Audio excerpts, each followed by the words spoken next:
Unaona hawa wanapigana hapa. Wanapigana hapa kwa microphone usiku, wanaongea na simu. Nyinyi mnachimbana hapa, kesho yake mnaona mmefanya handshake, wanakula pamoja. Na nyinyi mnaumia hapa. Ni sawa, lakini nasema jambo la muhimu ni kuimarisha kwamba kuna nidhamu. Mheshimiwa Kalonzo, watu wako wanakuaibisha.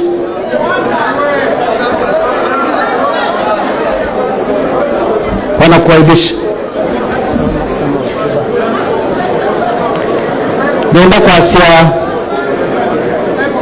Mheshimiwa Eugene, I'm happy to report to you that Take Dam is on course and the work that you started will be complete and the people here will get the water. Ilikuwa imekwama the last 2 years, so umesema the process was slow, but even Mutua will confirm to you, kazi inaendelea. Asante sana Mheshimiwa Kalonzo kwa kutuambia kwamba mimi na Mweke hati mambo ikiumana tukupigie simu, hata kuambia mambo ikiumana na vijana wengine pia tuongeleshe.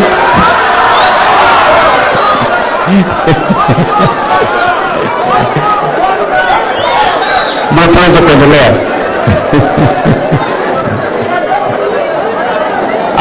Finally. Haya, sawa, umesikika. Niomba kwa sio Mheshimiwa Konzola ambaye amelala hapa alikuwa mtu wa heshima sana.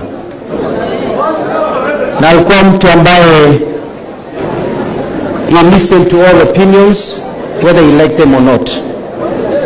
And so I want to read the message of His Excellency the President for the people of this place and for the family. And I read, thank you, and I just request of the Lord, please forgive them, for they do not know what they are doing.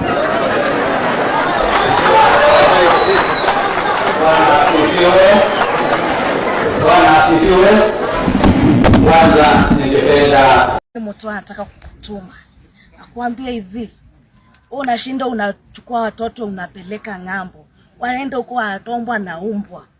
Wewe kuna mtoto mmoja, hauna mtoto, hauna familia, uchungu wa mwana asikiae ni mama. Una mtoto, hauna bibi, sasa unakuja unatuambia nini? Wakati wewe ulikuwa governor, hata sisi hatujui kwako. Wewe Mutua, nyamaza kwanza. Na kazi tunafanya sisi wanarika. Ujai tutafutia kazi wakati wenye ulikuwa governor. Ungetutafutia kazi, tungepata kazi. Saizi unaweza kusema unatupeleka ng'ambo tukatombwe na umbwa. Sisi tumeamua hapa Mumbuni ni Wiper. Wiper ndo timu yetu. Number 3, I'm also here because I work very closely with William Ruto. And I also work very closely. Where in Museo? I'm happy down there. And finally,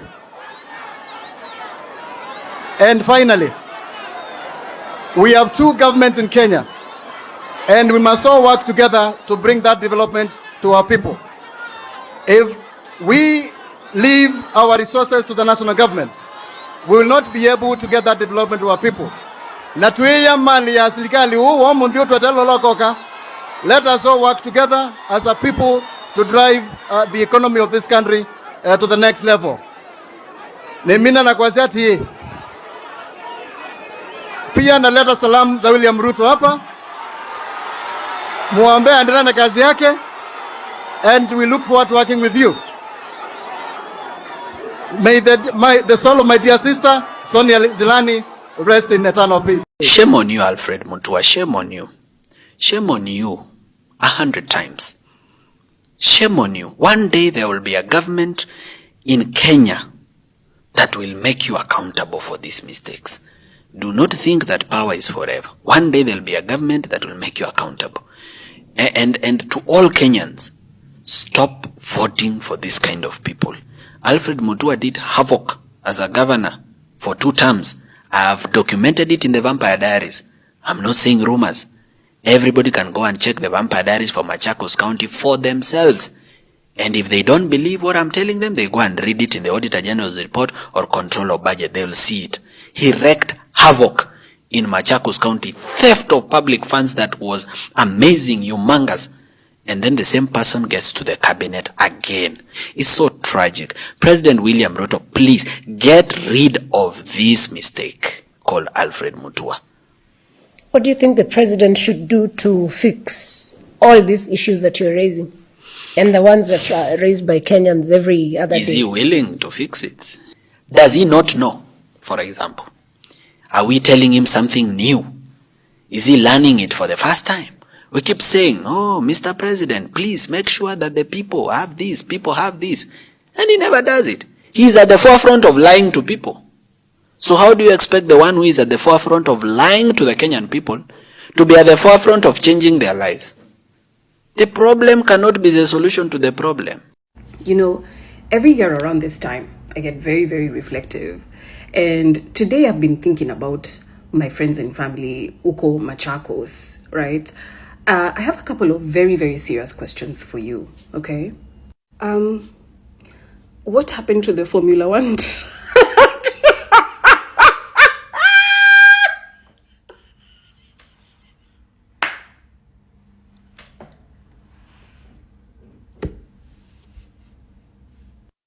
I'm so sorry, let me compose myself. Alafu tuliambiwa go.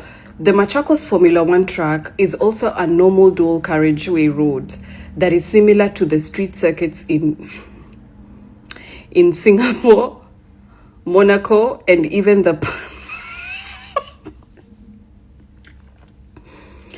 alafu mkongezewa gwa.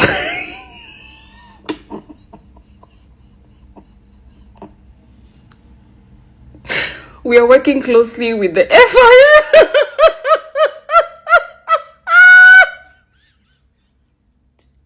to ensure the track will meet the standards to host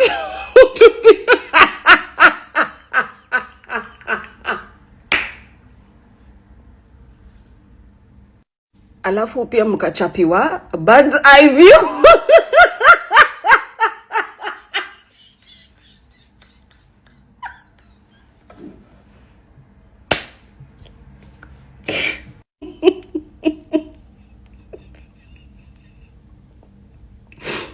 My government will give me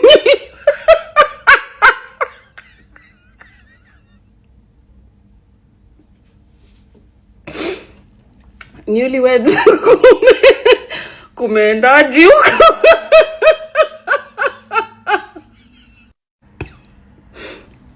We have set aside 50 acres in our plans for a film city. Hii ndio sasa ya wale who watu wale wanendaga Machakos to kickstart their acting career.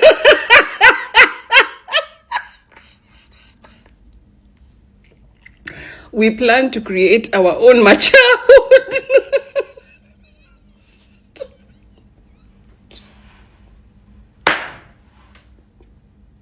Watu wa Machakos.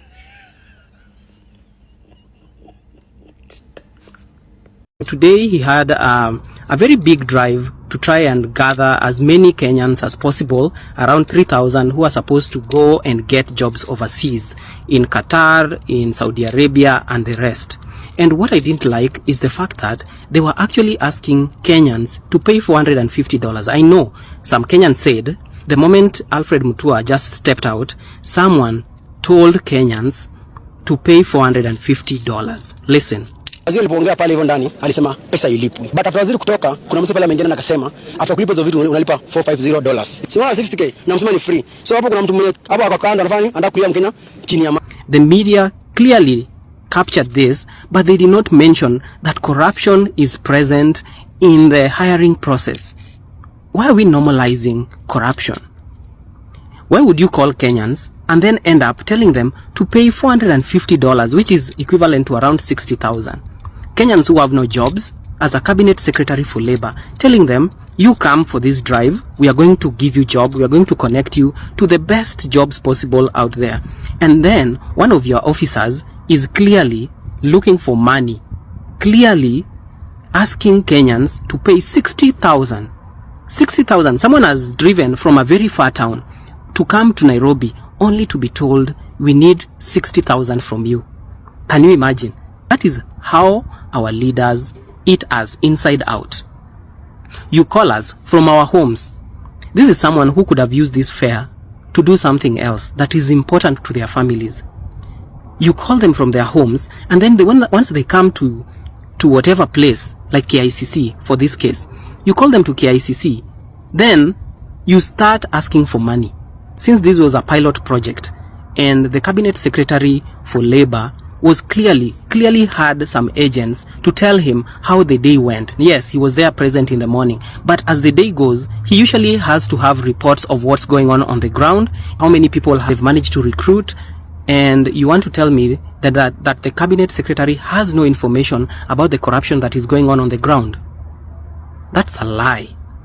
That's a big lie. And to you, Cabinet Secretary of Labor, Alfred Mutua, you should have come out and said, I had officers came and some people were asking for money. We are going to take measures against these people because we do not stand for corruption. That is actually, it is very demeaning that you have called people from their very serious places of work. Maybe they are laborers, maybe they are casual laborers. And then when they come to Nairobi, you are here taking money from them. 60,000. Where will someone get 60,000 from? That is the lowest form you can actually treat your fellow citizens. Why call them out and then you end up wanting more money from them? Guys, we need to be very serious. We need to call out corruption, and that goes to the media too. That is Citizen TV, Nation TV, K24, like whichever media station. Please, when someone comes out to you and says someone asked for money in an exercise that is supposed to be free and fully funded by the government, please come out and say there's a lot of corruption in this whole setup. Let's not normalize it. Please. Let's not normalize it. Family on the matter of banditry in the past, even when he was Interior CS. Wait to see how this plays out this time. Now, Labor and Social Protection Cabinet Secretary Alfred Mutua had a difficult time addressing mourners at former Mboni Member of Parliament Joseph Munyao's funeral in Makueni County, where he was met with jeers and shouts of Wantam, pointing to an audience that is opposed to the government. The former Machakos governor, who until his nomination to cabinet was the party leader of Maendeleo Chap Chap, had an equally hard time when he got to reading President Ruto's condolence message, forcing the presiding Archbishop Timothy Ndambuki to step in and ask the mourners to be tolerant. Watch this. We have to end this culture of violence. Siasa, wacha niwaambie watu, unaona hao wanapigana hapa. Wanapigana hapa kwa hivyo usiku wanaongea na simu. Nyinyi mnachimbana hapa, kesho yake unaona wamefanya handshake, wanakuwa pamoja. Nyinyi mmeumia hapa. Ni sawa, lakini nasema to the late Honorable Munyao's children and families, please accept my heartfelt condolences and we join in mourning a great patriot whose life and service is rich and ways. A burial ceremony for the former minister and Mboni Member of Parliament Joseph Konzolo Munyao turned into heckling and chants of Wantam as Labour Cabinet Secretary Dr. Alfred Mutua read condolences from President William Ruto. It was at this forum that the United Opposition castigated the Independent Electoral and Boundaries Commission, IEBC, and the Kenya Kwanza government over the violence witnessed in the just concluded by-elections. Tobias Chanji reports. Ngiluni Village, Mboni in Makueni County. The ceremony, burial of former Minister and Mboni Member of Parliament Joseph Konzolo Munyao, who died last week, aged 85. It was here that Dr. Alfred Mutua, the Labour Cabinet Secretary, came face to face with opposition supporters. He had a hard time reading President William Ruto's condolence message.